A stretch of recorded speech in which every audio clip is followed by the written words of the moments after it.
Hello दोस्तों, स्वागत है साथियों आप सभी का समाधान स्टडी परिवार में।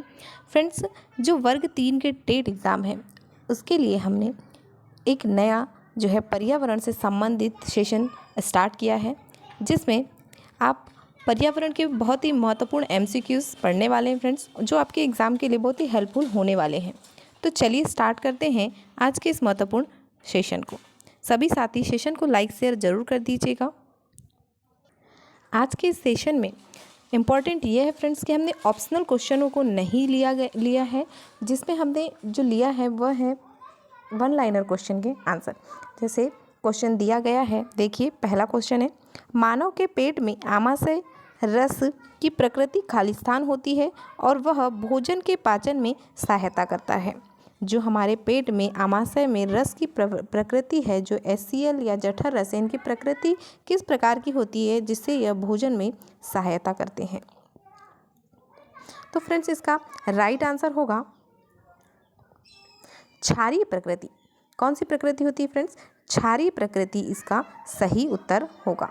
सभी साथी जो है नोट डाउन कीजिएगा, हर एक क्वेश्चन को आप नोट डाउन कीजिएगा फ्रेंड्स। जब एग्ज़ाम होगा तो ये आपके लिए बहुत ही इंपॉर्टेंट होने वाली है क्लास। चलिए देखते हैं अगला क्वेश्चन। मच्छरों द्वारा फैलने वाले रोगों का समुच्चय कौन सा है? इजीली आपको पता होता है कि मच्छरों के द्वारा कौन से रोग होते हैं, जैसे डेंगू हो गया, मलेरिया हो गया। तो ये आदि जो रोग हैं वो मच्छरों के द्वारा फैलते हैं। तो इसके आंसर होंगे डेंगू, मलेरिया, चिकनगुनिया।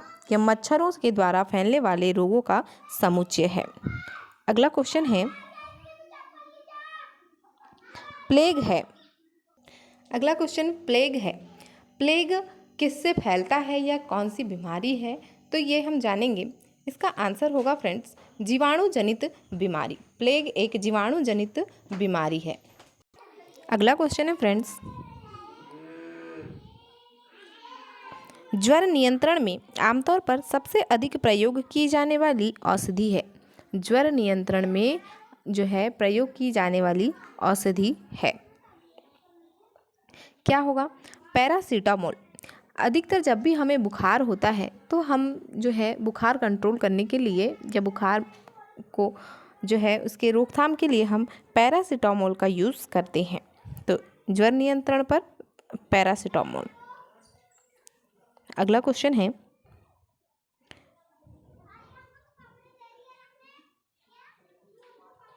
कोई डॉक्टर एक मरीज को खाने के लिए कुछ दवाइयाँ लिखता है और साथ ही गुड़, आंवला और हरी पत्तेदार सब्जियां जरूर खाने का सुझाव देता है। यह मरीज किस रोग से पीड़ित होना चाहिए?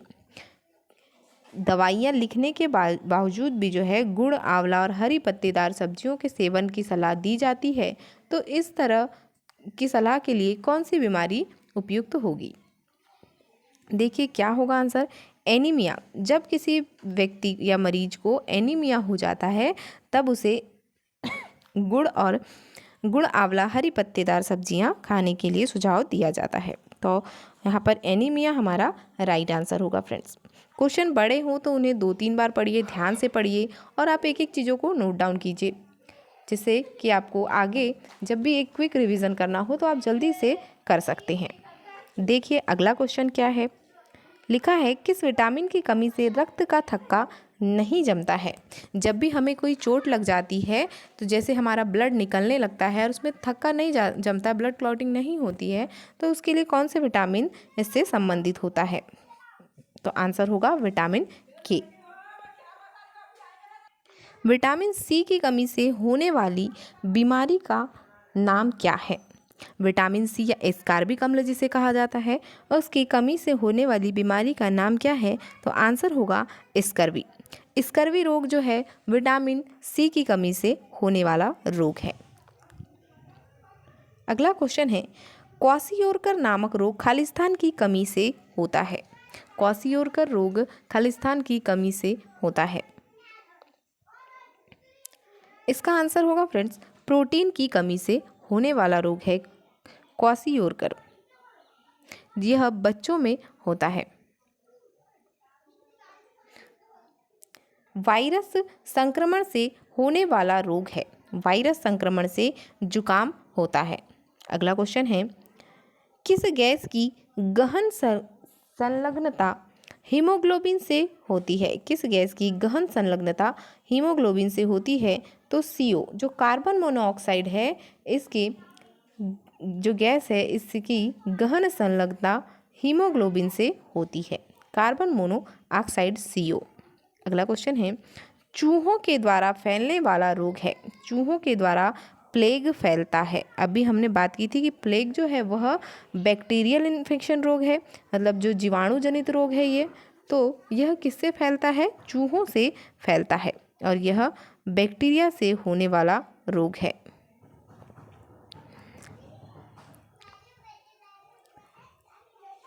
हमारे शरीर के किस अंग के द्वारा अमोनिया को यूरिया में बदला जाता है? जो यकृत होता है या लीवर, शरीर की सबसे बड़ी ग्रंथि जिसे कहा जाता है, उसके द्वारा अमोनिया को यूरिया में बदला जाता है फ्रेंड्स। और यकृत से जो पित्तरस है वह स्राव होता है।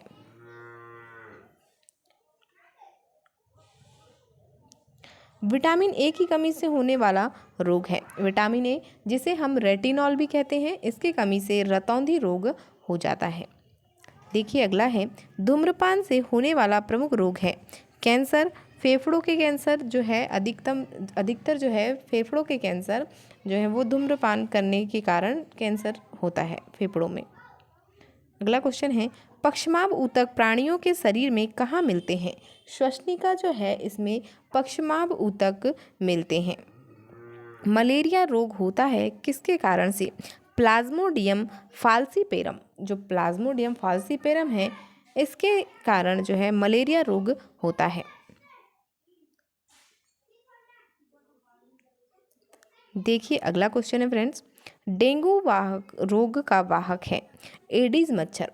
जो डेंगू है उसका जो वाहक है वह एडीज मच्छर होता है। पल्स पोलियो कार्यक्रम का उद्देश्य है? पोलियो का संपूर्ण उन्मूलन करना। पोलियो का संपूर्ण उन्मूलन करना पोलियो कार्यक्रम का, जो पल्स पोलियो कार्यक्रम है उसका उद्देश्य है। पोलियो का जो कारण है वो पूछा गया है, पोलियो का कारण है विषाणु। पोलियो क्यों होता है? विषाणुओं के द्वारा यह होता है। मानव शरीर में पाचन का अधिकांश भाग किस अंग में संपन्न होता है? अच्छा क्वेश्चन है, नोट डाउन कीजिएगा कि मानव शरीर में पाचन का अधिकांश भाग किस अंग में संपन्न होता है? इसका आंसर होगा आमाशय। आमाशय में ही मानव के शरीर के जो पाचन का अधिकांश भाग है वह संपन्न होता है। पेट में भोजन को पचाने के लिए निम्न में से किसकी सर्वाधिक आवश्यकता होती है? पेट में भोजन को पचाने के लिए किसकी सर्वाधिक आवश्यकता होती है? तो आंसर होगा खनिज की सर्वाधिक आवश्यकता भोजन को पचाने के लिए होती है। एक मनुष्य को भोजन में केवल दूध, अंडे तथा रोटी दिया जाता है, वह सामान्यतः रोगी होगा। यहाँ बोला गया है कि जो एक मनुष्य या एक कोई व्यक्ति है जो वह कौन से रोग से संबंधित होगा जिसे दूध, अंडा और रोटी उसके लिए आहार में दिया जाता है। तो फ्रेंड्स, ऐसे जब किसी की कंडीशन होती है तो इसमें उस रोग का नाम होगा स्कर्वी, जो कि विटामिन सी की कमी से होता है और विटामिन सी को ही हम एस्कॉर्बिक एसिड कहते हैं। तो आप सभी चीज़ों को एक एक पॉइंट को नोट डाउन कीजिएगा फ्रेंड्स। चलिए बढ़ते हैं अगले क्वेश्चन की ओर। देखिए इसमें है, दूध से प्राप्त प्रोटीन बहुत सी इकाइयों से मिलकर बना होता है, ये इकाइयाँ कहलाती है। दूध में कौन सी प्रोटीन होती है? तो उसमें केसिन होती है। तो केसिन जो है यह बहुत सी इकाइयों से मिलकर बना होता है, ये इकाइयाँ क्या कहलाती है? पूछा गया तो इसमें अमीनो अम्ल कहलाती है। यह जो इकाइयाँ हैं वह एमिनो अम्ल कहलाती हैं।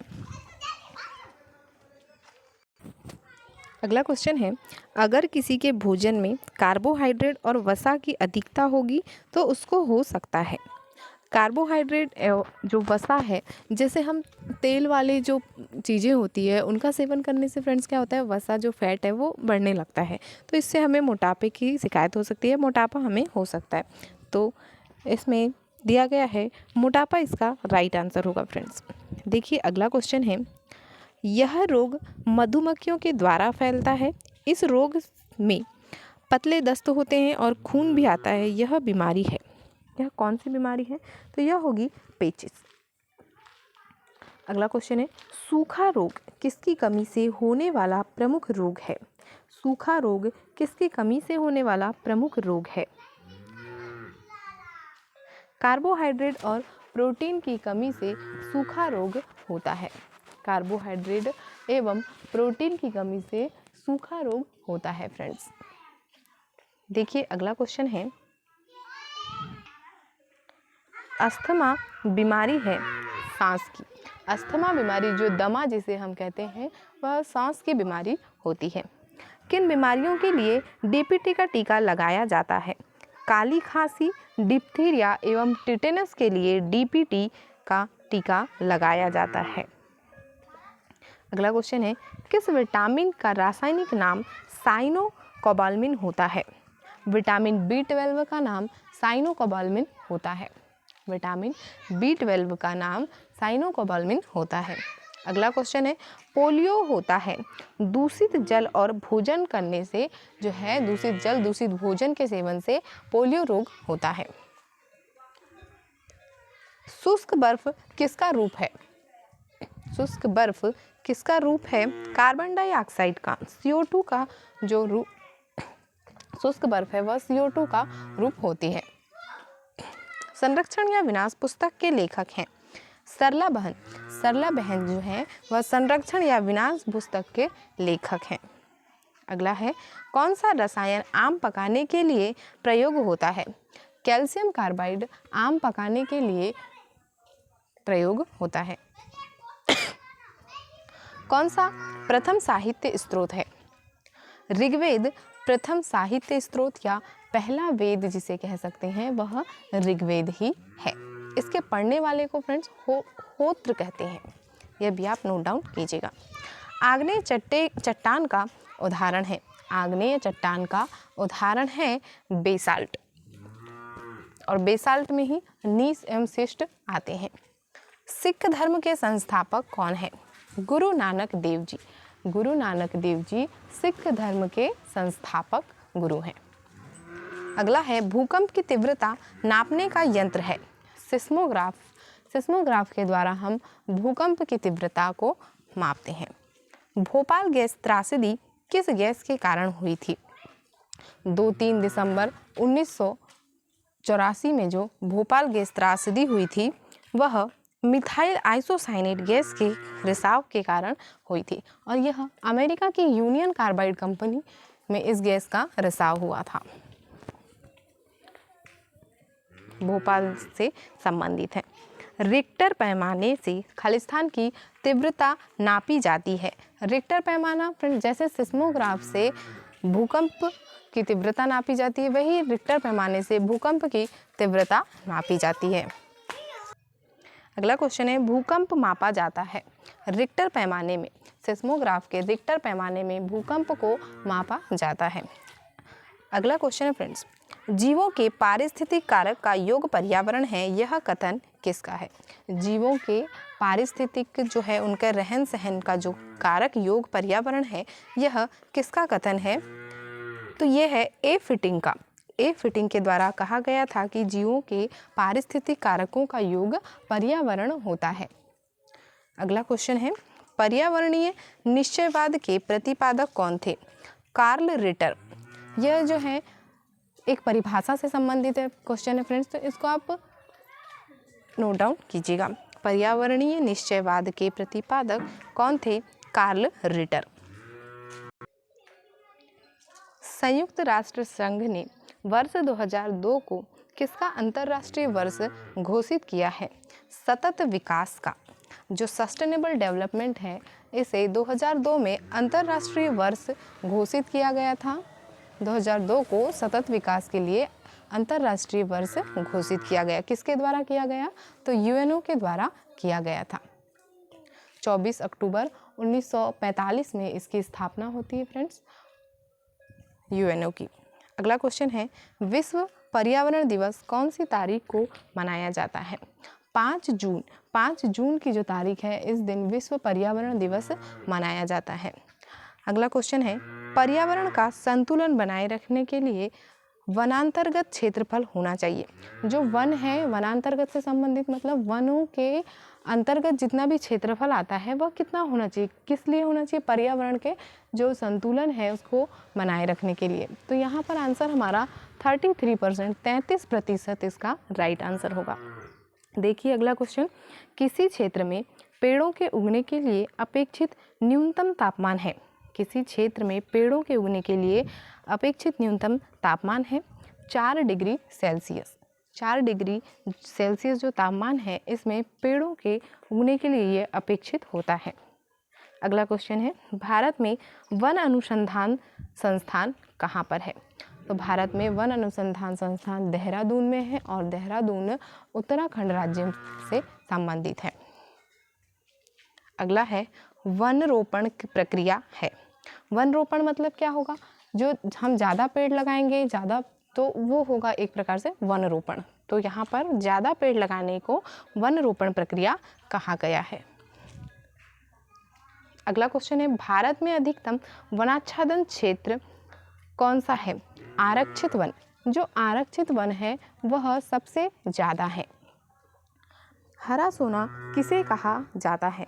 वनों को हरा सोना कहा जाता है। भारत में अधिकांश वन संपदा का मालिक कौन है।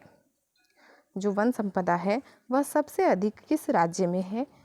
तो इसमें राइट आंसर होगा मध्य प्रदेश। वन महोत्सव किससे संबंधित है। पेड़ लगाने से। सोपान कृषि कहाँ की जाती है। पहाड़ों के ढलान पर सोपान कृषि की जाती है। पर्यावरण अध्ययन की प्रकृति है। क्वेश्चन पूछा गया है कि पर्यावरण अध्ययन की प्रकृति है बहु अनुशासनिक इसकी प्रकृति होती है। हम चारों ओर जिन दशाओं से घिरे हुए हैं उनका योग कहलाता है। हमारे यहाँ पर साफ पूछा गया है कि जो चारों ओर हम जिन दिशाओं से घिरे होते हैं उसे क्या कहा जाता है। तो जैसे हम पहले पढ़ते थे कि हमारे चारों ओर के वातावरण को हम पर्यावरण कहते हैं, तो ये वही है फ्रेंड्स, बस लैंग्वेजेस में थोड़ा सा डिफरेंट है। अगला क्वेश्चन है, वैश्विक पर्यावरण के लिए सर्वाधिक महत्वपूर्ण वन है। उष्णकटिबंधीय वन। वैश्विक पर्यावरण के लिए सर्वाधिक महत्वपूर्ण वन उष्णकटिबंधीय वन होते हैं। पर्यावरण उन बाहरी दशाओं और प्रभावों का योग है जो पृथ्वी तल पर जीवों के विकास चक्र को प्रभावित करते हैं। यह कथन किसका है। तो जो निकोलस है उनके द्वारा बताया गया कि पर्यावरण उन बाहरी दशाओं और प्रभावों का योग है जो पृथ्वी तल पर जीवों के विकास चक्र को प्रभावित करते हैं। अगला क्वेश्चन है, पर्यावरण एक बाह्य शक्ति है जो कि हमें प्रभावित करती है। यह कथन है। सीसी पार्क के द्वारा कहा गया कि पर्यावरण एक बाह्य शक्ति है जो कि हमें प्रभावित करती है। विश्व में पर्यावरण जागरूकता की शुरुआत की थी। विलियम हेवेट के द्वारा विश्व में पर्यावरण जागरूकता की शुरुआत की गई। पर्यावरण का जैविक कारक है वनस्पति। जो वनस्पति होते हैं वह पर्यावरण का जैविक कारक होते हैं। सूर्य प्रकाश में उगने वाले पादपों को कहते हैं। आत्मोद्भिद जो है वह सूर्य प्रकाश में उगने वाले पौधों को कहते हैं। अधिक वर्षा वाले उष्ण क्षेत्रों में भारी वर्षा होती है, अतः वहाँ वन होते हैं। जहाँ पर अधिक वर्षा हो रही है, आंसर होगा सदाबहार वन। अगला क्वेश्चन है, उन क्षेत्रों में जहाँ ग्रीष्म में भारी परंतु शरद ऋतु में कम वर्षा होती है वहाँ वन मिलते हैं। घास वन। वायुमंडल का वह क्षेत्र जिसमें बादलों को बनना, बिजली कड़कना, तूफान व आंधियों का होना पाया जाता है, क्या कहलाता है। आंसर होगा क्षोभ मंडल। लवणीय मृदा में उगने वाले पादपों को कहते हैं हेलोफाइट। लवणीय मृदा में उगने वाले पादप हेलोफाइट कहलाते हैं। अगला क्वेश्चन है, मृदा परिवर्धन को कहते हैं मृदा जनन। वृहद जलाशयों में अधिकतम तापमान होता है ऊपरी स्तर में।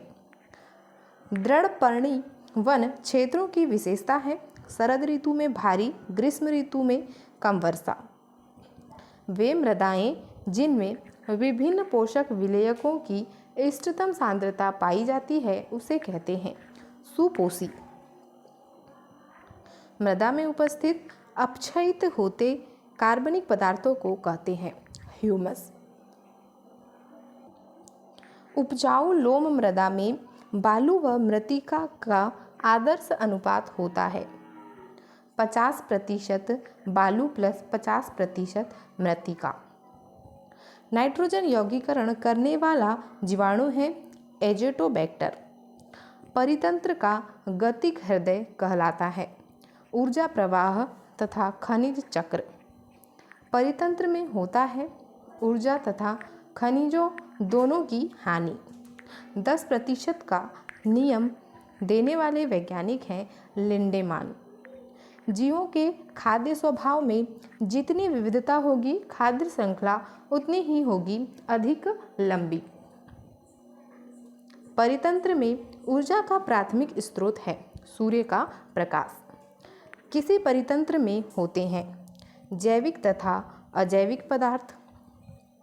जैवमंडल में एक ही जाति की संख्या को कहते हैं जनसंख्या।